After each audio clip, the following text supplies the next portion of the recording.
Next अपना topic क्या है, माइटोकॉन्ड्रिया। नेक्स्ट हम पढ़ने जा रहे हैं माइटोकॉन्ड्रिया को पढ़ने जा रहे हैं, ठीक है। अब माइटोकॉन्ड्रिया को पढ़ने के लिए फिर से वही है, मेरे तो फेवरेट होते हैं क्या, रफ डायग्राम मेरे हमेशा फेवरेट रहते हैं। माइटोकॉन्ड्रिया को पढ़ने के लिए भी हम क्या है, एक रफ डायग्राम की मदद लेंगे। देखो माइटोकॉन्ड्रिया क्या होती है, डबल मेम्ब्रेन स्ट्रक्चर है। मान लो ये मैंने बना दी आउटर मेम्ब्रेन, बाहरी मेम्ब्रेन, ये है बाहर वाली मेम्ब्रेन मैंने बना दी, ठीक है। और अब मैं बनाने जा रहा हूं अंदर वाली मेम्ब्रेन, और अंदर वाली मेम्ब्रेन ऐसे फोल्डिंग्स के साथ प्रेजेंट होती है। फिर से मैं बोल रहा हूँ कि एक रफ डायग्राम है, चीजें अपने को सारी समझ में आ जाएंगी, ठीक है। मैंने एक बनाई, ये मैंने बना दी, पेन को थोड़ा पतला करते हैं, ये ब्लू कलर वाली बनाई मैंने माइटोकॉन्ड्रिया की आउटर मेम्ब्रेन, और ब्लैक कलर बनाई मैंने इनर मेम्ब्रेन बना दी, ठीक है। और इनर मेम्ब्रेन के अंदर जो ये स्पेस बनेगा इसको हम क्या बोल देंगे, मैट्रिक्स बोल देंगे, इसको हम बोल देंगे मैट्रिक्स बोल देंगे। और जो इनर मेम्ब्रेन ने ये फोल्डिंग से शो की है ना, ये फोल्ड हो रही है ना, देख लो ये फोल्ड हो रही है, तो इसको हम बोल देते हैं क्या,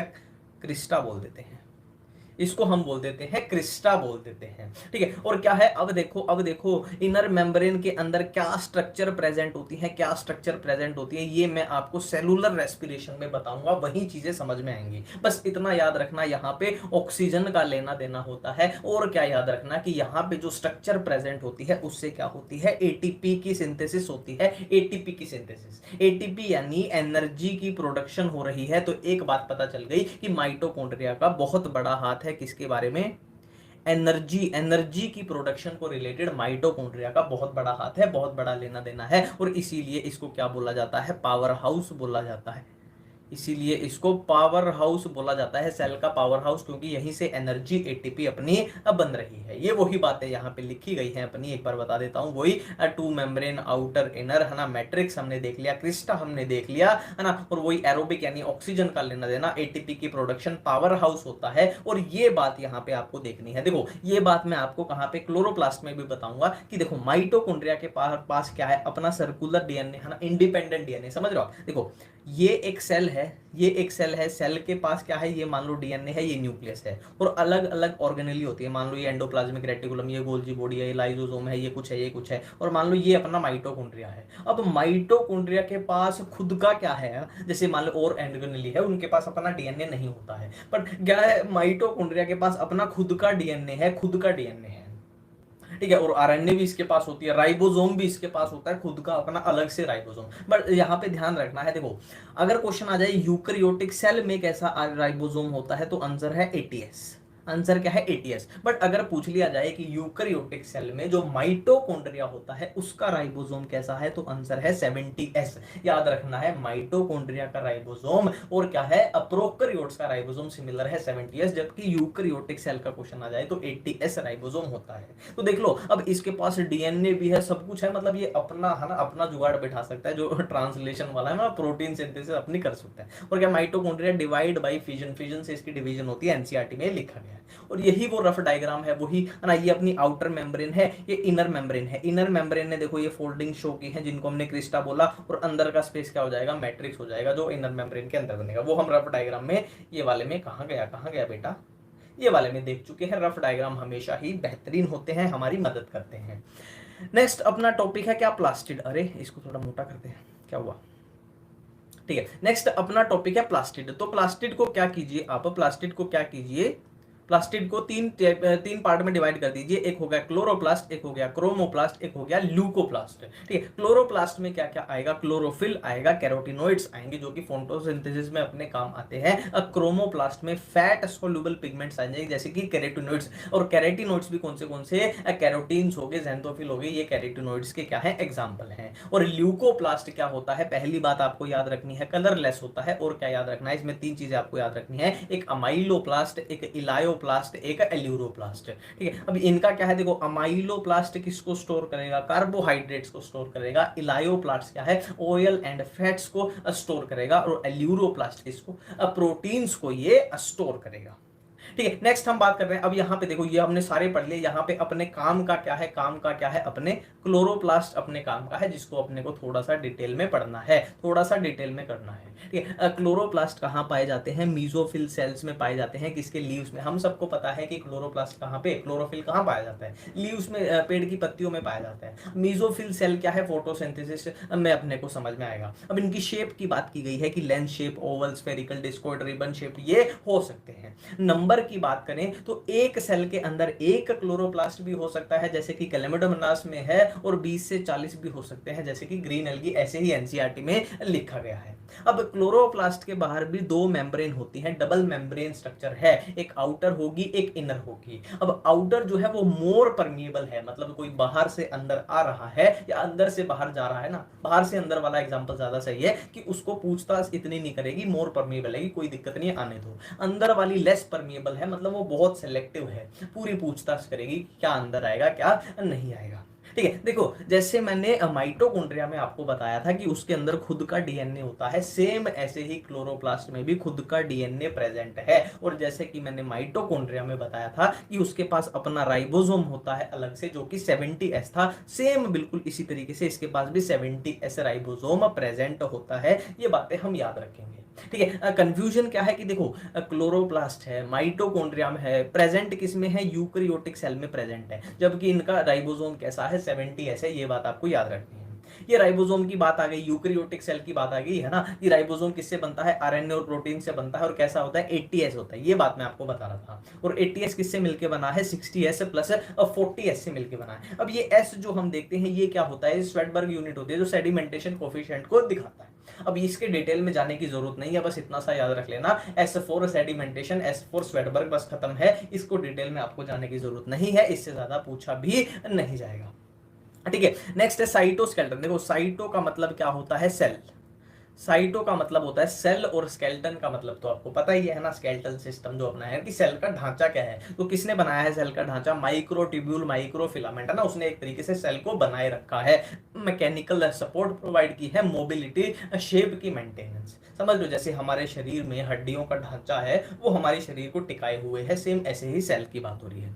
ठीक है, अब यहाँ पे नेक्स्ट अपने को क्या पढ़नी है, सीलिया फ्लैजिला पढ़नी है। देखो सीलिया फ्लैजिला में ना बड़ी कंफ्यूजन होती है, क्यों होती है, क्योंकि अपने को डिफरेंस नहीं पता चलता, लगभग सेम सी स्ट्रक्चर लगती है। सीलिया और फ्लैजिला के बारे में पढ़ना है। तो दोनों क्या है, आउटग्रोथ है प्लाज्मा मेम्ब्रेन की। देखो मान लो ये प्लाज्मा मेम्ब्रेन है, इससे नहीं, इससे बनाते हैं, एक मिनट रुकिए।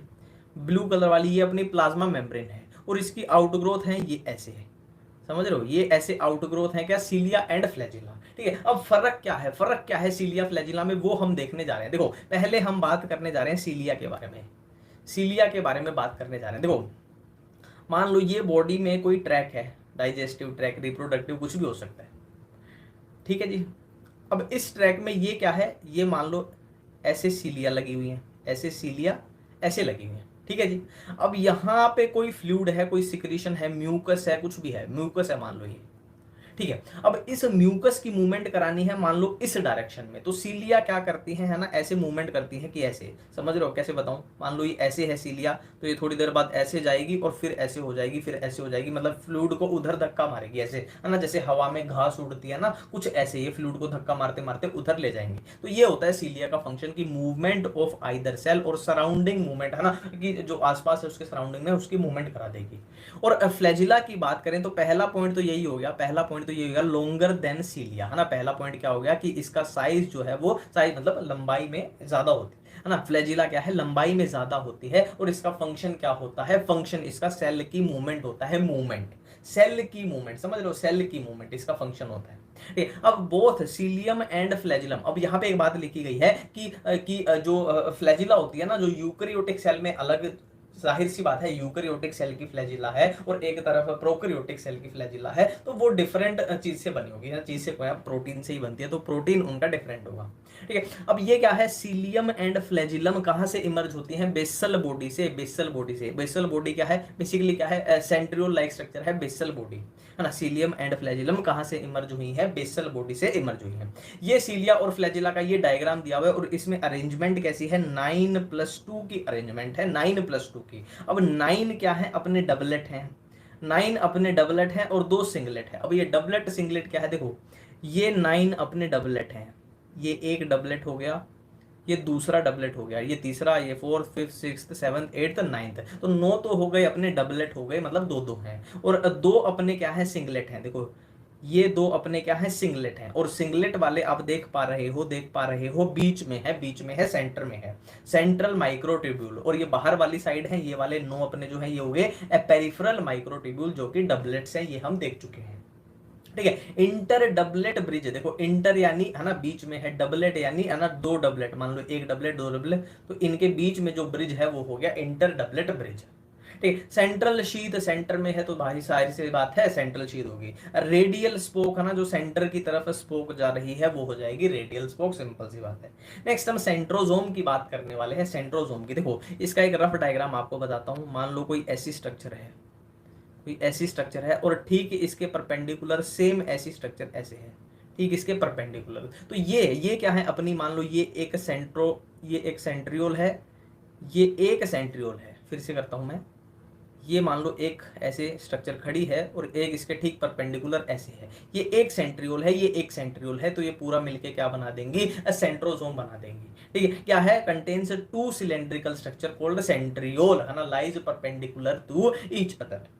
ठीक है। अब सेंट्रियोल का क्या है, देखो इसमें ट्रिपलेट होते हैं, इसकी अरेंजमेंट क्या है, 9 है, और 9 के 9 क्या है, ट्रिपलेट है। ट्रिपलेट यानी देखो ये है अपना ट्रिपलेट, ये है ट्रिपलेट है, ये भी क्या है, ट्रिपलेट है। ठीक है। और कितने होंगे, टोटल 9 होंगे, 1 2 3 4 5 6 7 8, एक मैंने कम बना दिया है 9 होंगे। ठीक है, 9 होते हैं ये। हाँ, और क्या देख पा रहे हो कि पेरिफेरल फिब्रिल्स हैं, ट्रिपलेट्स हैं, ये हम देख चुके हैं। रेडियल स्पोक, जो रेडियल है ना ऐसे सेंटर की तरफ जाएंगी या आएंगी, कुछ भी देख लो, रेडियल स्पोक सेंटर को ये हमने हब बोल दिया है। ठीक है। अब लास्ट, इस चैप्टर का लास्ट टॉपिक है वो क्या है, न्यूक्लियस। अब न्यूक्लियस के बारे में जो भी लिखा हुआ है ना वो आपके सामने है, ये जो भी लिखा हुआ है, जो भी लिखा हुआ है ये आपके सामने है, इसी में सारी चीजें लिखी हुई हैं। एक बार इस डायग्राम को ध्यान से देखिए। न्यूक्लियस में देखो अब यहाँ पे क्या क्या दिखाई दे रहा है, क्या क्या दिखाई दे रहा है। सबसे पहली चीज मुझे क्या दिखाई दे रही है, न्यूक्लियर मेम्ब्रेन दिखाई दे रही है। ये जो है ना, ये है अपनी न्यूक्लियर मेम्ब्रेन। बेसिकली मैं ये ऐसे देखो, ये पूरी बन जाएगी, जो ये न्यूक्लियर मेम्ब्रेन बन जाएगी पूरी। ठीक है। और न्यूक्लियर मेम्ब्रेन भी आप देखोगे, अगर ध्यान से देखो न्यूक्लियर मेम्ब्रेन को, तो वो डबल लेयर्ड है। तो वो क्या है, डबल लेयर्ड है। देखो ये आउटर लेयर है, ये इनर लेयर है। और यहाँ पे क्या दिखाई दे रहा है कि आउटर और इनर लेयर जो है न्यूक्लियर है ना, ये न्यूक्लियर मेम्ब्रेन की, वो कहीं कहीं पे आपस में फ्यूज कर रही है। फ्यूज में ऐसे दिखा देता हूँ, देखो यहाँ पे फ्यूज कर गई, यहाँ पे फ्यूज कर गई। सेम यहाँ पे देखते हैं, मान लो ये आउटर लेयर थी, ये आउटर लेयर थी, ये इनर लेयर थी, और ये यहाँ पे फ्यूज कर गई, यहाँ पे फ्यूज कर गई। समझ में आ रहा है, समझ में आ रहा है।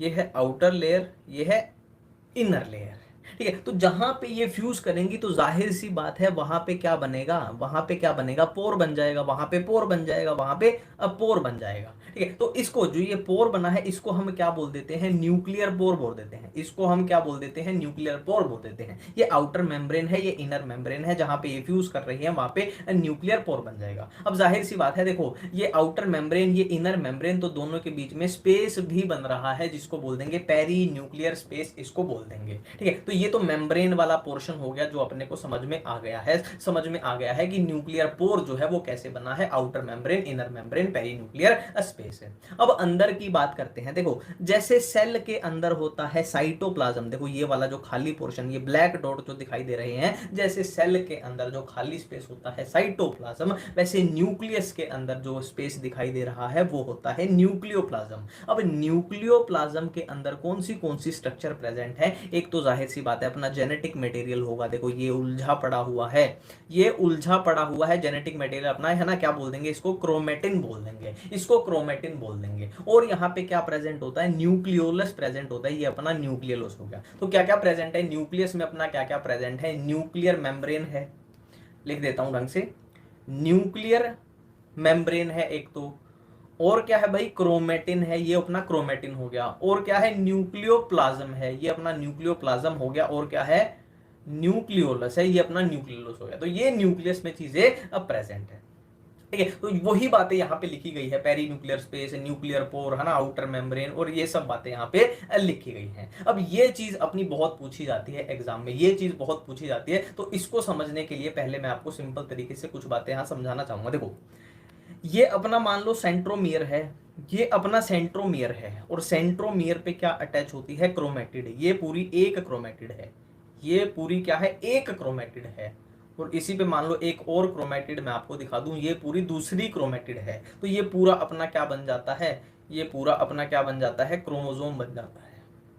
ये अपना पूरा क्या है, क्रोमोसोम है। हाँ, एक बार फिर से करते हैं। ये ब्लू कलर वाली क्या है, सेंट्रोमियर है, सेंट्रोमियर है। और सेंट्रोमियर पे ये एक क्रोमेटिड है और ये दूसरी क्रोमेटिड है। ये पूरा क्या बन गया, अब क्रोमोसोम ये पूरा अपना बन गया। ठीक है, अब अरेंजमेंट दिखाई गई है, अरेंजमेंट दिखाई गई है कि कैसे कैसे हो सकती है। देखो हैप्लॉइड क्या है, डिप्लॉइड क्या है, काइनेटोकोर, ये मैं आपको सेल वाले चैप्टर में ना, सेल डिवीजन वाले चैप्टर में अच्छे से बताऊंगा, टेंशन मत लो। बट यहाँ पे ये चीज देखो कि मेटासेंट्रिक की सेंट्रोमियर जो है बिल्कुल बीच में है ना। ठीक उससे वैसे लेवल है, ये एक तरीके से लेवल दिखाया है। मान लो ये हम सेंटर की लाइन यहाँ पे मैं खींच लेता हूँ, जहाँ पे अपने चारों है ना, चारों क्रोमोसोम के यहाँ पे सेंट्रोमियर हैं।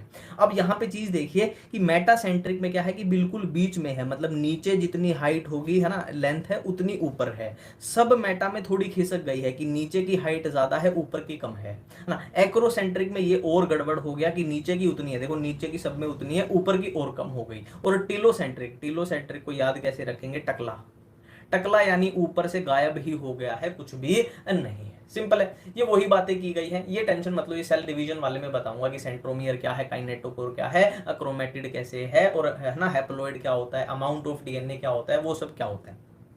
ठीक है, क्रोमेटिन क्रोमोसोम भी सेल वाले चैप्टर में, डिवीजन वाले चैप्टर में अपने को समझ में आएगा कि कैसे है ना क्रोमोसोम अपना बन गया। एक ये याद रखना, थोड़ा ये याद रखना, क्या है, यू क्रोमेटिन होता है, एक हेट्रोक्रोमेटिन होता है। डिफरेंस क्या है, डिफरेंस डायरेक्ट क्वेश्चन आएगा कि यू क्रोमेटिन जो है वो लूजली पैक्ड डीएनए होता है, और हाईली पैक्ड, ना टाइटली पैक्ड डीएनए क्या हो जाएगा, अपना हेट्रोक्रोमेटिन आ जाएगा। ठीक है, अब ये लूजली पैक्ड है तो इसीलिए इसको स्टेन करोगे तो लाइटर, लाइटर हल्का दिखाई देगा, लाइटर दिखाई देगा। और ये डार्क, डार्क क्यों है, क्योंकि ये टाइटली पैक्ड है तो जाहिर सी बात है डार्क दिखाई देगा। यू क्रोमेटिन अपने काम का होता है, बस इतनी बात याद रखना, यू क्रोमेटिन अपने काम का होता है, काम का मतलब ट्रांसक्रिप्शनली एक्टिव होता है। और ये अपने काम का कुछ खास नहीं है, ये ट्रांसक्रिप्शनली इनएक्टिव है। इससे, इस पॉइंट से ये अपने को याद आ जाएगा। ठीक है, एक सैटेलाइट आपको याद रखना है। सैटेलाइट कैसे है इसको मैं समझाता हूँ आपको। सैटेलाइट कैसे है, देखो ये अपना सेंट्रोमियर है, ये अपना सेंट्रोमियर है, और ये मान लो एक ही बना लेते हैं, ये अपनी क्रोमेटिड है, ये अपनी पूरी क्या है, एक क्रोमेटिड है। ठीक है, अब सैटेलाइट, सैटेलाइट क्या होता है उसको हम समझने जा रहे हैं। देखो इसको हम क्या बोलते हैं, प्राइमरी कॉन्स्ट्रिक्शन बोलते हैं, प्राइमरी कॉन्स्ट्रिक्शन बोलते हैं, या इसी का दूसरा नाम क्या है, सेंट्रोमियर कॉन्स्ट्रिक्शन, यानी जहां पे ये चीज पूरी कॉन्स्ट्रिक्ट हो रही है। ठीक है, बट अगर ऐसा हो कि ऐसी ऐसी ऐसी ऐसी कॉन्स्ट्रिक्शन हमें एक और जगह दिखाई दे कि है ना क्रोमेटिड पूरी ऐसी बन रही है कि यहाँ पे अपने को एक और कॉन्स्ट्रिक्शन दिखाई दी, समझ रहे हो। देखो कॉन्स्ट्रिक्शन कैसे बोल रहा हूं मैं, मान लो ये कोई स्ट्रक्चर है, ये कोई स्ट्रक्चर बना लेते हैं। अब इसमें कितनी कॉन्स्ट्रिक्शन अपने को दिखाई दे रही है, एक यहाँ पे आ गई, एक यहाँ पे आ गई, एक यहाँ पे आ गई। तो सेम है ना, इसमें क्या है, देखो एक तो होती है सेंट्रोमियर, तो सब में होता ही है, जिसको प्राइमरी कॉन्स्ट्रिक्शन बोला। ठीक है, और क्या है, ऐसी सेकेंडरी भी दिखाई दे सकती है, इसको हम बोल देंगे सेकेंडरी कॉन्स्ट्रिक्शन। तो इसी से बनता है ना, यहाँ पे ऐसे बन जाएगा अपना कैसे, सैटेलाइट डीएनए। ये अपना सैटेलाइट डीएनए नहीं, सैटेलाइट हो, सैटेलाइट डीएनए अपना डीएनए फिंगरप्रिंटिंग। ठीक है, और ये है लास्ट है, इस चैप्टर का लास्ट है माइक्रोबॉडीज। माइक्रोबॉडीज क्या है, membrane bound minute vesicle present in both, animals में भी हो सकती है, प्लांट्स में भी हो सकती है, और इसमें वेरियस एंजाइम्स होते हैं। ठीक है, माइन्यूट मतलब बहुत छोटी होती है, मेम्ब्रेन इनके बाहर प्रेजेंट होती है, एनिमल्स में भी हो सकती है, प्लांट्स में भी, और इनमें वेरियस एंजाइम्स होती है। अब ये जो मैंने बात बोली थी कि मैं आपको बाद में बताऊंगा, तो ये वो बात है। देखो जो भी अपनी सेल ऑर्गेनली है ना, उनमें क्या है, सब में मेम्ब्रेन पाई जाएगी, सब में मेम्ब्रेन पाई जाएगी। सिर्फ इनको छोड़ दो कि ribosome, centriole, nucleolus, inclusion body, अगर इनको आप निकाल दो तो सब में मेम्ब्रेन जो है वो पाई जाएगी, मेम्ब्रेन पाई जाएगी। ये नॉन मेम्ब्रेन बाउंड स्ट्रक्चर है, एक जगह पे हमने कर लिया। इनके अलावा सब में मेम्ब्रेन पाई जाएगी। चलिए दोस्तों, अभी तक जो हमने पढ़ा अब वो एनसीईआरटी में भी देख लेते माइटोकॉन्ड्रिया की बात करें, ये बहुत ही टाइनी सेल ऑर्गेनल होते हैं।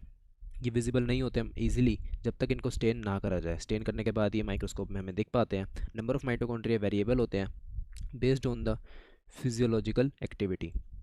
तो इतनी ज़्यादा सेल की एक्टिविटी होगी, उतना ज़्यादा उसको एटीपी चाहिए होगा, उतना ज़्यादा ही माइटोकॉन्ड्रिया होगा। जैसा कि आपको पता है माइटोकॉन्ड्रिया पावर हाउस होता है सेल का। In terms of shape and size यहाँ पे वेरिएबिलिटी मिलती है। टिपिकल जो शेप होती है सॉसेज शेप या फिर सिलेंड्रिकल। डायमीटर इनका होता है 0.2 से लेकर 1 माइक्रोमीटर का, और एवरेज हम ले लेते हैं 0.5 माइक्रोमीटर। लेंथ की बात करें ये होती है 1 माइक्रोमीटर से 4.1 माइक्रोमीटर की। ये एक डबल मेम्ब्रेनस स्ट्रक्चर होता है। यहाँ पे डबल मेम्ब्रेन होती है structure with the outer membrane and the inner membrane. ये जो आउटर और इनर मेम्ब्रेन है ये लूमेन को डिवाइड कर देती है दो एक्वस कंपार्टमेंट्स के अंदर। यहाँ पे outer compartment and inner compartment. जो अंदर का कंपार्टमेंट है वो फिल्ड होता है डेंस होमोजीनियस सब्सटेंस से, जिसे हम बोल देते हैं मैट्रिक्स। यहाँ पे डायग्राम देख सकते हो, ये जो ग्रीन कलर का दिख रहा है ये होता है हमारे पास matrix. This green colour is matrix and outer membrane forms continuous limiting boundary of the organelle. Outer membrane of course boundary बनाएगी. Inner membrane forms infoldings called cristae towards the matrix. तो यहाँ पे देख सकते हो जो ये inner side foldings है this is known as cristae. यहाँ पे दिख नहीं रहा होगा, ब्लू कलर से बनाता हूँ।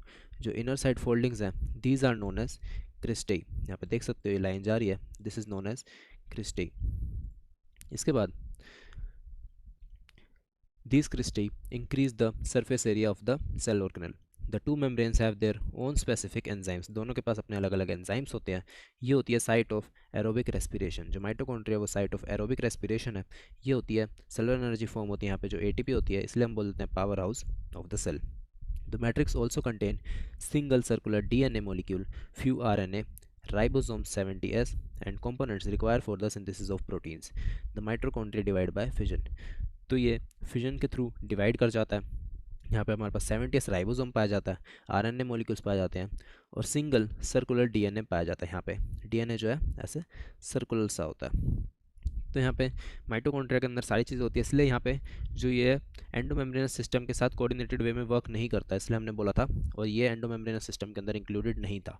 माइटोकॉन्ड्रिया, क्लोरोप्लास्ट ये सब इंक्लूडेड नहीं थे, ठीक है। तो यहाँ पे 70S राइबोसोम हमारा पाया जाता है। प्लास्टिड्स की अगर हम बात करें, जाते हैं प्लास्टिड्स के ऊपर, ये हमारे पास प्लांट सेल्स और यूग्लिनोइड्स में पाए जाते हैं। इजीली ऑब्जर्व होते हैं क्योंकि ये लार्ज होते हैं। दे beer pigments imparting the colours, जिसके बेसिस पे डिवाइड होते हैं chloroplast, chromoplast and leucoplast. Chloroplast की बात करें, यहाँ पे क्लोरोफिल और कैरोटिनोइड्स पिगमेंट्स होते हैं जिनका काम होता है लाइट एनर्जी को ट्रैप करना। अगर हम बात करें क्रोमोप्लास्ट की, यहाँ पे फैट सोल्यूबल कैरोटिनोइड मिलते हैं लाइक कैरोटीन एंड ज़ैंथोफिल्स। कुछ और भी यहाँ पे प्रेजेंट होते हैं। यहाँ पे हमारे पास क्लोरोफिल भी पाया जाता है क्रोमोप्लास्ट के अंदर, बट बहुत ही कम अमाउंट में होता है, रिड्यूस्ड अमाउंट में यहाँ पे क्लोरोफिल पाया जाता है, तो इसलिए हम उसको कंसिडर नहीं करते हैं। This gives the plant yellow, orange और रेड कलर। क्रोमोप्लास्ट की वजह से जो प्लांट को है येलो, ऑरेंज, रेड कलर मिलता है। ल्यूकोप्लास्ट की बात करें, कलरलेस प्लास्टिड्स होते हैं, इनका शेप और साइज़ वेरी होता है, और ये विद स्टोर्ड न्यूट्रिएंट्स। इनका काम होता है न्यूट्रिएंट्स को स्टोर करने का। जैसा कि यहाँ 3 टाइप्स के होते हैं। यहाँ पे होता है सबसे पहले एमाइलोप्लास्ट जो कि कार्बोहाइड्रेट्स या फिर स्टार्च को स्टोर करता है, इसका एग्जांपल होता है पोटैटो। एलियोप्लास्ट जो स्टोर करता है ऑयल्स एंड फैट्स को। वहीं पे अगर हम बात करें एल्यूरोप्लास्ट, ये स्टोर करता है प्रोटीन्स को। अब हम पढ़ते हैं डिटेल स्ट्रक्चर ऑफ क्लोरोप्लास्ट। तो ग्रीन प्लांट्स में होता है क्लोरोप्लास्ट, और ग्रीन प्लांट्स के अंदर भी मीजोफिल सेल्स में पाया जाता है। मीजोफिल सेल्स लीव्स के अंदर होते हैं। These are lens shaped, oval, spherical, discoid और even ribbon like. इनकी लेंथ जो है मतलब वेरिएबल होती है, डेट इज़ 5 to 10 माइक्रोमीटर, और विद होती है 2 to 4 माइक्रोमीटर। तो अगर हम इनके नंबर की बात करें भी वेरी करता है, जैसा कि क्लमाइडोमोनास की बात करें यहाँ पे सिर्फ एक होता है पर सेल के अंदर, और ग्रीन एल्गी की बात करें यहाँ पे 20 to 40 पर सेल यहाँ पे मिल जाते हैं मीसोफिल के अंदर। लाइक माइटोकॉन्ड्रिया, ये भी क्लोरोप्लास्ट की तरह, माइटोकॉन्ड्रिया की तरह ही क्लोरोप्लास्ट जो है वो डबल मेम्ब्रेन स्ट्रक्चर होता है। आउट ऑफ 2 इनर मेम्ब्रेन जो होती है वो लेस परमिएबल होती है, आउटर वाली ज़्यादा परमिएबल होती है। तो space limited by the inner membrane is known as stroma. तो ये जो पूरी स्पेस दिख रही है, ये मैं रेड कलर से वाली स्पेस मार्क कर रहा हूँ, this is known as stroma. उसके बाद organised flat and membranous sacs, जिसे हम बोल देते हैं थैलाकॉइड्स। तो ये कॉइन्स की तरह, सिक्कों की तरह, ये एक के ऊपर एक जो पड़े हुए हैं, इसे हम बोलते हैं थैलाकॉइड्स। और जब ये अरेंज हो जाते हैं ऐसे सिक्कों की तरह, पाइल्स ऑफ कॉइन्स की तरह, इसे हम बोल देते हैं ग्रैना। यहाँ पे देख सकते हो ये ग्रैनम इसलिए बोला क्योंकि यहाँ पे एक को मार्क करा हुआ है, तो ये सिंगल्स को बोलते हैं ग्रैनम, और जब बहुत सारे को हम मिला के बोल देते हैं, इन सबको हम बोल देते हैं मिला के, डेट इज़ ग्रैना। उसके बाद हम लोग बात करें ग्रैना के साथ साथ इसका एक और नाम होता है, डेट इज़ इंटरग्रैनल थैलाकॉइड्स। ठीक है, ग्रेना के बीच के थैलाकोइड्स को या फिर intergranal thylakoids. In addition there are flat membranous tubules, जिसे हम बोल देते हैं स्ट्रोमल लैमेली। ये दो थैलाकोइड्स को कनेक्ट करते हैं, डिफरेंट ग्रेना के दो थैलाकोइड्स को ये कनेक्ट कर रही होती हैं। तो ये देख सकते हो, ये यहाँ पे स्ट्रक्चर्स हैं जो दूसरे थैलाकोइड्स को यहाँ पे कनेक्ट कर रही हैं। ये होता है हमारे पास स्ट्रोमर लैमेली, यहाँ पे मार्क कर रखा है स्ट्रोमा लैमेली। ये देख सकते हो, ये दो थैलाकोइड्स को, डिफरेंट ग्रेना के दो थैलाकोइड्स को अटैच कर रहे हैं। ये एक ग्रेना है, ग्रेना का एक थैलाकोइड है, ये दूसरे ग्रेना का थैलाकोइड है, ये ऊपर थैलाकोइड है पूरे ग्रेना का। तो दो थैलाकोइड को मैच कर जॉइन करती है, कनेक्ट करती है, ये होता है stromal lamellae. The membrane of thylakoids encloses a space, जिसे हम बोल देते हैं लूमेन। तो ये जो थैलाकोइड्स एक के ऊपर एक पड़े हैं, ये थैलाकोइड्स पड़े हैं, तो इन थैलाकोइड्स के अंदर का जो कैविटी होती है, दिस कैविटी जो मैं ग्रीन कलर से मार्क कर रहा हूँ, ये होती है हमारे पास ल्यूमेन। इसे हम बोल देते हैं ल्यूमेन, जो ग्रीन कलर की है that is lumen. The stroma contains enzymes required for synthesis of carbohydrates and protein. तो क्लोरोप्लास्ट इन्वॉल्व होता है कार्बोहाइड्रेट्स और प्रोटीन की सिंथेसिस में। It also contain small double stranded circular DNA molecules and ribosomes. तो जैसा कि माइटोकॉन्ड्रिया में भी डीएनए और राइबोसोम्स थे, तो यहाँ पे भी डीएनए और राइबोसोम्स होंगे, और राइबोसोम यहाँ पे 70s राइबोसोम ही सेम पाया जाएगा जैसा कि माइटोकॉन्ड्रिया में था। यहाँ पे क्लोरोफिल पिगमेंट्स भी प्रेजेंट होते हैं थैलाकोइड्स के अंदर। तो हम आते हैं मेन राइबोसोम्स के ऊपर। जो मैंने बोला था राइबोसोम्स में आपको ये एस वाली चीज़ समझा दूंगा। तो राइबोसोम की बात करें, यूकैरियोटिक सेल में हमारे पास दो तरह के राइबोसोम्स पाए जाते हैं, दैट इज़ 70s भी पाया जाएगा। 70s राइबोसोम्स हमारा पाया जाएगा सेल ऑर्गेनल्स के अंदर, जैसा कि माइटोकॉन्ड्रिया के अंदर और क्लोरोप्लास्ट के अंदर, इन दोनों में 70s पाया जाएगा। बट यहाँ पे 80s राइबोसोम भी पाया जाता है, और जो 80s राइबोसोम है ये पाया जाता है हमारे पास साइटोप्लाज्म के अंदर। साइटोप्लाज्म के अंदर होता है हमारा 80s ribosome. Ribosomes are granular structures, जो डिस्कवर करे गए थे जॉर्ज पैलाडे के द्वारा 1953 के अंदर। ये कंपोज्ड होते हैं ribonucleic acid that is RNA और प्रोटीन्स के, and not surrounded by any membrane. Eukaryotic में 80s राइबोसोम होता है, इसकी सब यूनिट्स होती है 60s और 40s, और जो एस यहाँ पे होता है वो होता है स्वेडबर्ग यूनिट या फिर sedimentation coefficient, indirectly a measure of density and size. Density और साइज़ को ये मेजर करते हैं। अभी डेंसिटी ऑफ साइज़ को कैसे मेजर करते हैं वो मैं आप लोगों को यहाँ पे समझाता हूँ। ये देख सकते हो, ये हमने ले ली एक टेस्ट ट्यूब, ये हमने ले ली एक टेस्ट ट्यूब। यहाँ पे हम मार्किंग्स लगाएंगे, ये एक मार्किंग, ये दो मार्किंग, ये मार्किंग्स हम लोग लगा देंगे। तो सबसे ऊपर वाली मार्किंग को लेट से हम ले लेते हैं ये 30, क्योंकि ये एस जो है ना वो डेंसिटी को मेजर करता है। जितनी लो डेंसिटी होगी वो ऊपर की साइड होगी 30, और सबसे नीचे हम ले लेंगे 80 को। ठीक है, 80 के जस्ट ऊपर हम ले लेते हैं 70। ठीक है, और यहाँ पे 30 और 70 के बीच में हम ले लेते हैं 50 को। तो आई होप यहाँ पे क्लियरली विजिबल होगा, बहुत छोटा बनाया मैंने बट फिर भी। तो हमने जब 30s और 50s डाले तो इन्होंने रीडिंग दिखाई 30 और 50 की। यहाँ पे आए 30 यार, एक 30 डाल दिया, एक 50 डाल दिया। बट जब हमने 30 और 50 को कंबाइन करा, ये 30 और ये 50, इन दोनों को जब हमने कंबाइन करा और यहाँ पे बनाया एक दोनों को जब हमने कंबाइन करके इनकी डेंसिटी मेजर करी, तो वो आई यहाँ पे 70s, वो 70 में बना। इनको सेंट्रीफ्यूज कर देते हैं हम, घुमा देते हैं जिस दिन, यहाँ पे वो 70 पे आके सेटल हुआ। इसको होना तो 80 पे चाहिए था, ये हम लोगों के लिए भी सरप्राइजिंग था। होना चाहिए था इसको 80 पे, होना चाहिए था इसको इस जगह पे, बट ये हुआ हमारा 70 के आगे, इसलिए हमने इसको बोल दिया 70s। वहीं 60 और 40 का भी यही हिसाब होता है, 60 और 40 100 की जगह 80 पे आके रुकते हैं, इसलिए हम बोल देते हैं उसे 80s राइबोसोम। तो आई होप ये वाला चीज़ भी आप लोगों को क्लियर होगी। यहाँ पे सेडिमेंटेशन ये डेंसिटी और साइज़ को बताता है, स्वेडबर्ग यूनिट हम इसे बोलते हैं इसको। तो राइबोसोम्स, इनका काम होता है प्रोटीन सिंथेसिस का। साइटोस्केलेटन की बात करें, ये elaborate network of filamentous proteinaceous structure that is microtubules, microfilaments, intermediate filaments present in the cytoplasm is collectively referred to as cytoskeleton. तो साइटोस्केलेटन हमारा फिलामेंटस प्रोटीनिशियस स्ट्रक्चर होता है। यहाँ पे आ जाते हैं, इसके अंदर इंक्लूड होते हैं microtubules, microfilaments and intermediate filaments. Cytoskeleton are involved in many functions such as mechanical support देता है सेल को, मोटिलिटी में हेल्पफुल होता है और मेंटेन करता है सेल की शेप को। इसके बाद आते हैं हम लोग सीलिया एंड फ्लैजिला पे। सीलिया की हम लोग बात करें और फ्लैजिला की, ये हेयर लाइक आउटग्रोथ्स होते हैं सेल मेम्ब्रेन की। Cilia and flagella are hair-like outgrowths of the cell membrane. Cilia are small structures which work like oars, causing the movement of either the cell or the surrounding fluid. तो सीलिया जो होते हैं वो बहुत सारे होते हैं नंबर में, और ये आसपास के फ्लूइड को वर्क लाइक ओर्स करते हैं, और ये आसपास के फ्लूइड को या तो हिला के और अपने सेल को मोटिलिटी प्रोवाइड करते हैं। वहीं फ्लैजिला की बात करें, ये लॉन्गर होते हैं एज़ कंपैरिजन टू सीलिया। सीलिया के कंपैरिजन में लंबे होते हैं और रिस्पॉन्सिबल होते हैं सेल की मूवमेंट के लिए। प्रोकैरियोटिक फ्लैजिला की बात करें वो स्ट्रक्चरली डिफरेंट होता है, बिकॉज जो फ्लैजिला होता है हमारे पास प्रोकैरियोट्स के अंदर वो फ्लैजिलिन प्रोटीन का बना हुआ होता है, और वहाँ पे हमें ये अरेंजमेंट पढ़ेंगे एक 9+2। प्रोकैरियोट्स के अंदर ये 9+2 एब्सेंट होता है, वहीं यूकैरियोट्स में ये प्रेजेंट होता है। 9+2 अरेंजमेंट सिर्फ और सिर्फ यूकैरियोट्स के फ्लैजिला के अंदर देखने को मिलता है, ठीक है, इसलिए हमने बोल दिया स्ट्रक्चरली डिफरेंट। और यूकैरियोट्स का फ्लैजिला बना होता है ट्यूबुलिन प्रोटीन का, वहीं प्रोकैरियोट्स का बना होता है फ्लैजिलिन प्रोटीन का। Electron microscope study show that ये जो फ्लैजिलम और सीलिया होते हैं ये कवर्ड होते हैं प्लाज्मा मेम्ब्रेन से, और इनकी कोर को हम बोल देते हैं एक्सोनिम। वो एक्सोनिम पोजेस करता है बहुत सारी माइक्रोट्यूब्यूल्स जो कि पैरेलल मैनर में रन करती हैं।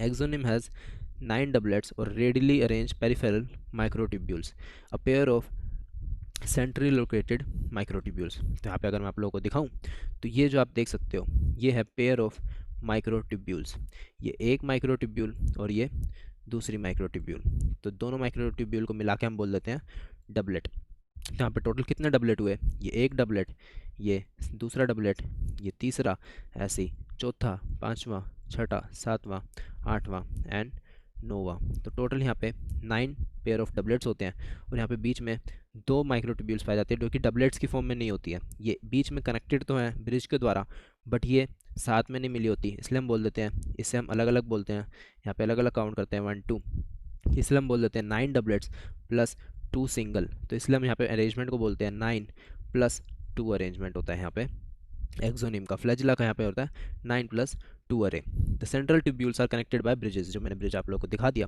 ये हमारा होता है बीच वाला जो ग्रीन कलर का है, that is bridge, and is also enclose by a central sheath. यहाँ पे शीथ ने भी इसको एनक्लोज करा होता है।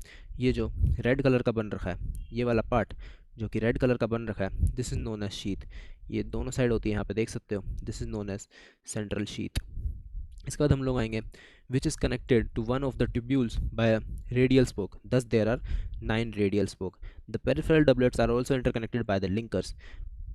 इसलिए यहाँ पे दिखा देता हूँ, जो यहाँ पे देख सकते हो, थोड़ा सा जूम इन जाएंगे। उसके बाद ये रेड कलर की तो मैंने आप लोग को दिखा दी, सेंट्रल शीथ होती है। उसके बाद सेंट्रल शीथ जो है कनेक्टेड होती है रेडियल स्पोक से। तो ये ब्लू कलर का आप लोग स्ट्रक्चर देख सकते हो, ये ब्लू कलर का स्ट्रक्चर यहाँ पे मिलेगा आप लोगों को, रेडियल स्पोक। ये ब्लू कलर का स्ट्रक्चर यहाँ पे देख सकते हो, रेडियल स्पोक लिखा हुआ है, दिस इज़ रेडियल स्पोक। तो एक डबलेट में से एक रेडियल स्पोक निकलता है।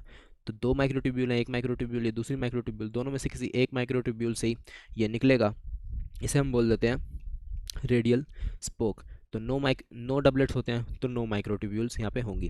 अब ये सारा का सारा हम लोग एक बार इरेज करते हैं। यहाँ पे हमें थोड़ा सा खाली जगह चाहिए होगी लिंकर्स को समझने के लिए। यहाँ पे होते हैं लिंकर्स, तो जितनी भी माइक्रोट्यूब्यूल्स हैं ये आपस में भी लिंक होती है। यहाँ पे दिखाऊँ, ये ग्रीन कलर का स्ट्रक्चर देख सकते हो, ये ग्रीन कलर का। अब मैं दूसरे सेल में यहाँ पे आ जाते हैं, तो ये बना रहा हूँ, ये होता है लिंकर जो ग्रीन कलर से बने हुए हैं ये। तो ये डबलेट्स भी आपस में भी इंटरकनेक्टेड होते हैं लिंकर्स के द्वारा। आई होप ये भी आप लोगों को क्लियर होगा, लिंकर वाली स्टेटमेंट। उसके बाद यहाँ पे हम लोग बात करते हैं both cilium and flagellum emerge from a centriole like structure, जिसे हम बोलते हैं बेसल बॉडीज़। तो प्रोकैरियोटिक फ्लैजिला के अंदर हमारे पास basal body, flagella, basal body, filament और हुक मिला था, बट यूकैरियोटिक के अंदर हमारे पास हुक जो है वो एब्सेंट होता है। यूकैरियोट में सिर्फ और सिर्फ फिलामेंट और बेसल बॉडी पाई जाएगी, हुक यहाँ पे एब्सेंट होता है। अब आ जाते हैं सेंट्रोजोम और सेंट्रियोल के अंदर। तो सेंट्रोजोम की अगर हम बात करें, ये 2 सिलिंड्रिकल स्ट्रक्चर यहाँ पे होते हैं, जैसे सेंट्रियोल्स, मैंने चैप्टर की स्टार्टिंग में आप लोगों को बता दिए थे, जो कि सराउंड होते हैं एमोर्फस पेरीसेंट्रियोलर मटेरियल्स से सराउंड होते हैं। Both centrioles lie perpendicular to each other in each has organisation like a cartwheel. तो यहाँ पे मैंने आप लोगों को बता दिया था, ये सेंट्रियोल होते हैं और यहाँ पे एमोर्फस फ्लूइड से सराउंड होते हैं। ये होता है हमारे पास एमोर्फस सारा फ्लूइड, और इस पूरे स्ट्रक्चर को हम लोग बोल देते हैं सेंट्रोजोम। और जो बीच में मैंने ये बनाया, ये होते हैं हमारे पास सेंट्रियोल्स, जो कि perpendicular 90 degree to each other होते हैं। कार्टविल यहाँ पे स्ट्रक्चर होता है इनका, जैसा कि हमने वहाँ पे पढ़ा 9+2 अरेंजमेंट होता है हमारे पास फ्लैजिला का। इसका अरेंजमेंट होता है यहाँ पे 9+0, बिकॉज यहाँ पे हम लोग पढ़ेंगे सेंटर में यहाँ पे सेम वैसे स्ट्रक्चर होता है। यहाँ पे हमने जो स्ट्रक्चर देखा था सेम ऐसा ही स्ट्रक्चर होता है, बस डिफरेंस क्या होता है, यहाँ पे डबलेट्स थे, यहाँ पे देख सकते हो ये एक माइक्रोट्यूब्यूल, ये 2 माइक्रोट्यूब्यूल्स, यहाँ पे डबलेट्स थे, वहाँ पे हमारे पास ट्रिपलेट्स पाए जाते हैं, यहाँ पे तीसरा माइक्रोट्यूब्यूल पाया जाता है। 9 ट्रिपलेट्स होते हैं, और बीच में जो स्ट्रक्चर पाया गया ना हमारे पास 2 माइक्रोट्यूब्यूल बीच में भी है, ये हमारे पास सेंट्रियोल के अंदर एब्सेंट होता है, ये एब्सेंट होता है, इसकी जगह पाया जाता है बीच के अंदर ऐसा प्रोटीनिशियस हब पाया जाता है, जिसे हम बोल देते हैं सेंट्रल हब, ठीक है ना। अब हम पढ़ेंगे यहाँ पे 9 evenly space peripheral fibrils of tubulin protein, each peripheral tubule is a triplet. वहाँ पे डबलेट था, यहाँ पे मैंने आप लोगों को बताया ट्रिपलेट होता है। एडजेसेंट ट्रिपलेट भी लिंक्ड होते हैं। सेंट्रल पार्ट जो है वहाँ पे माइक्रोट्यूब्यूल नहीं पाई जाती, बट यहाँ पे होता है प्रोटीनिशियस हब। प्रोटीनिशियस हब पाया जाता है, इसलिए हम बोल देते हैं 9+0 connected with tubules to peripheral by radial spokes भी यहाँ पे होते हैं, जो कि प्रोटीन के बने हुए होते हैं। Centrioles form the basal body of cilia and flagella spindle fibres give rise to the spindle apparatus. तो जो सेंट्रियोल्स होते हैं, हमने वहाँ पे बात करी थी कि जो फ्लैजिला होता है वो अटैच होता है थ्रू बेसल बॉडी के द्वारा वो अटैच होता है। तो जो बेसल बॉडी बनाता है वो होता है ये सेंट्रियोल। बेसल बॉडी बनाता है हमारा सेंट्रियोल, और सेंट्रियोल ही हमारा यहाँ पे स्पिंडल फाइबर्स भी बनाता है, give rise to the spindle apparatus. इसका हम लोग आ जाते हैं न्यूक्लियस के ऊपर। न्यूक्लियस हमारा सेल ऑर्गेनेल है, जो कि हमने पढ़ा था रॉबर्ट ब्राउन के द्वारा डिस्कवर किया गया था 1831 में। Later material of the nucleus को क्रोमैटिन नाम दिया था फ्लेमिंग ने उसको नाम दिया था क्रोमैटिन। तो सेल साइकिल में मैंने आप लोगों को अच्छे से एक्सप्लेन कर दिया था कि क्रोमैटिन क्या होता है और क्रोमोसोम क्या होता है। तो इंटरफेजिक न्यूक्लियस में हमारा पाया जाता है क्रोमैटिन, जो कि एक्सटेंडेड इलेबोरेट न्यूक्लियोप्रोटीन फाइबर्स होते हैं, हाईली एक्सटेंडेड होता है, इसे हम क्रोमैटिन बोल देते हैं। न्यूक्लियर मैट्रिक्स वन और मोर स्पेरिकल बॉडीज कोल्ड न्यूक्लियोलाई या फिर न्यूक्लियोलस। तो ये देख सकते हो यहाँ पे न्यूक्लियोलस पाया जाता है। ये पूरा का पूरा है न्यूक्लियस। ये मैंने बना दी न्यूक्लियर मेम्ब्रेन रेड कलर की, दिस इज न्यूक्लियर मेम्ब्रेन। अंदर है न्यूक्लियोप्लाज्म, ये सारा न्यूक्लियोप्लाज्म। और यहाँ पे बीच बीच में पोर्स पाए जाते हैं, बीच बीच से यहाँ पे एब्सेंट होती है हमारी सेल न्यूक्लियर मेम्ब्रेन, उसे हम बोल देते हैं पोर्स। उसके बाद आते हैं न्यूक्लियर मेम्ब्रेन होती है जो कि डबल मेम्ब्रेनर, 2 पैरेलल मेम्ब्रेन यहाँ पे चलती हैं और 2 पैरेलल मेम्ब्रेन, यहाँ पे मैं दूसरी मेम्ब्रेन बना देता हूँ। तो ये 2 पैरेलल मेम्ब्रेन्स होती हैं और 2 पैरेलल मेम्ब्रेन्स के बीच में स्पेस होती है, दोनों के बीच में यहाँ पे स्पेस पाई जाएगी, ये स्पेस होती है। इस स्पेस को हम लोग बोल देते हैं यहाँ पे perinuclear space. This space is known as perinuclear space. यहाँ पे होती है पेरीन्यूक्लियर स्पेस, जिसका साइज़ होता है 10 to 50 नैनोमीटर। ये एक बैरियर बनाती है between the materials present inside the nucleus and that of cytoplasm.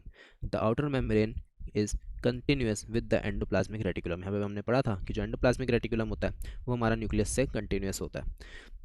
और यहाँ पे एंडोप्लाज्मिक रेटिकुलम पे राइबोसोम्स भी पाए जाते हैं। At number of nuclear envelope is interrupted by minute pores, जैसे हमने बोल दिया न्यूक्लियर पोर्स। तो न्यूक्लियर मेम्ब्रेन में यहाँ पे पोर्स होते हैं, माइन्यूट पोर्स होते हैं, इसे हम बोल देते हैं nuclear pores, which are formed by the fusion of its 2 membrane. 2 membrane यहाँ पे फ्यूज़ करके उसे हम बोल देते हैं न्यूक्लियर मेम्ब्रेन। तो अगर मैं न्यूक्लियर मेम्ब्रेन का यहाँ पे स्ट्रक्चर आप लोगों को बना के दिखाऊँ तो वो कुछ इस तरह से होती है।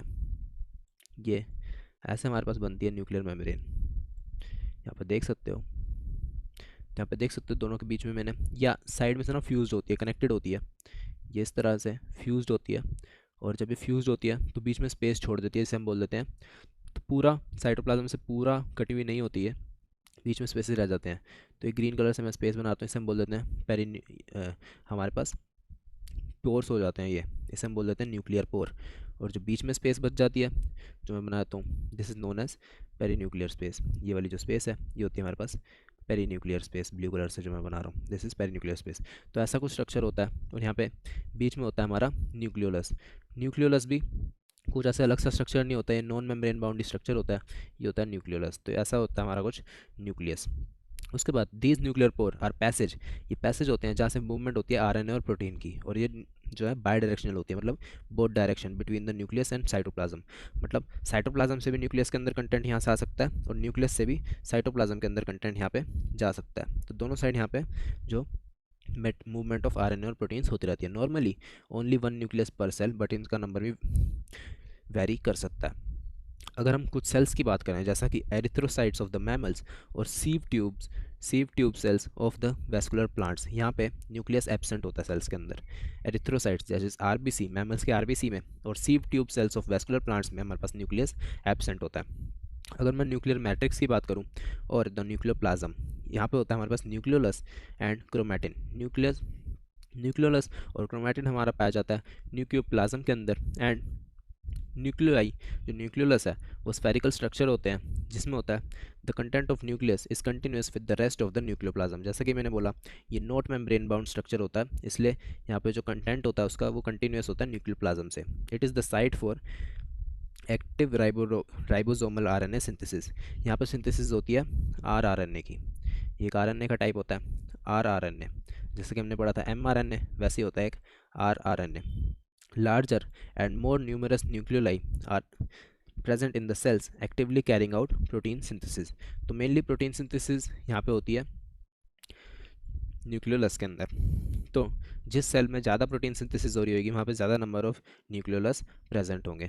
अब हम लोग आ जाते हैं कुछ न्यूक्लियस के बारे में पढ़ते हैं। You may recall interphasic nucleus that is loose and indistinct network of nucleophilic protein, जिसे हम क्रोमैटिन बोल दिया था, but during different stage of cell division ये स्ट्रक्चर्ड क्रोमोसोम में बन जाते हैं। तो chromatin contains DNA and some basic proteins, जिसे हमने हिस्टोन बोल दिया, non histone proteins and also RNA.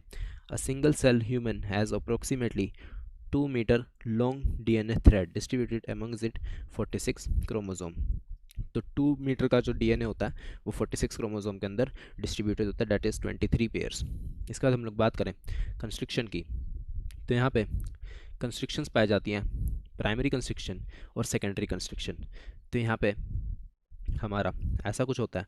तो पहली बार जो अंदर की साइड गया, ये देख सकते हो, ये पहली बार अंदर की साइड गया, ऐसे हमने बोल दिया primary constriction.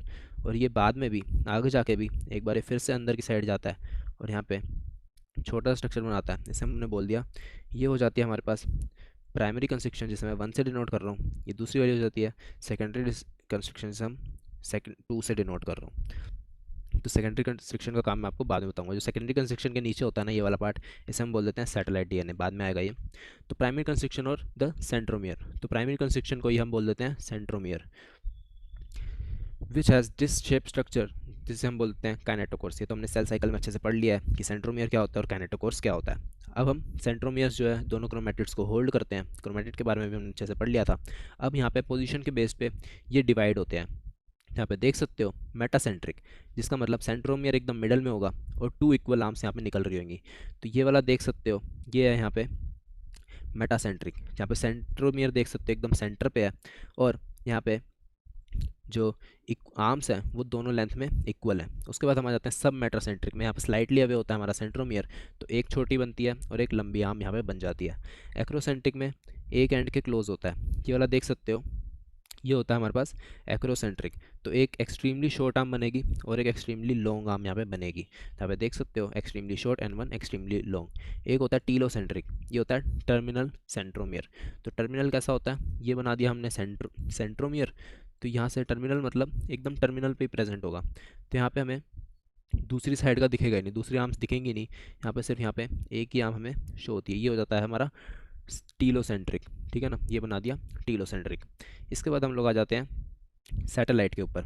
Sometimes few chromosome have non staining secondary constriction at constant location. ये नॉन स्ट्रेनिंग होती है और कांस्टेंट लोकेशन पे होती है और सेकेंडरी कंस्ट्रिक्शन के बाद बनती है। This give appearance of a small fragment, जिसे हम बोल देते हैं सैटेलाइट। तो यहाँ पे देख सकते हैं, यहाँ पे बन भी रखा है सैटेलाइट, ये होती है सेकेंडरी कंस्ट्रिक्शन सैटेलाइट। उसके बाद हम लोग आते हैं माइक्रोबॉडीज़ पे। Many membrane bound vesicles called microbodies that contain various enzymes present in both plants and animal cell. तो ये मेम्ब्रेन बाउंड माइन्यूट वेसिकल्स होते हैं और इनमें एंजाइम्स प्रेजेंट होते हैं और ये प्लांट और एनिमल सेल दोनों में पाए जाते हैं। माइक्रोबॉडीज़ के बारे में सिर्फ ये 2 लाइन लिखी थी, तो हम ज़्यादा इसके बारे में पढ़ेंगे नहीं। तो इसके साथ ये वाला चैप्टर भी हमारा कंप्लीट होता है। तो इस तरीके से हमने cell the unit of life वाले चैप्टर को निपटा लिया है।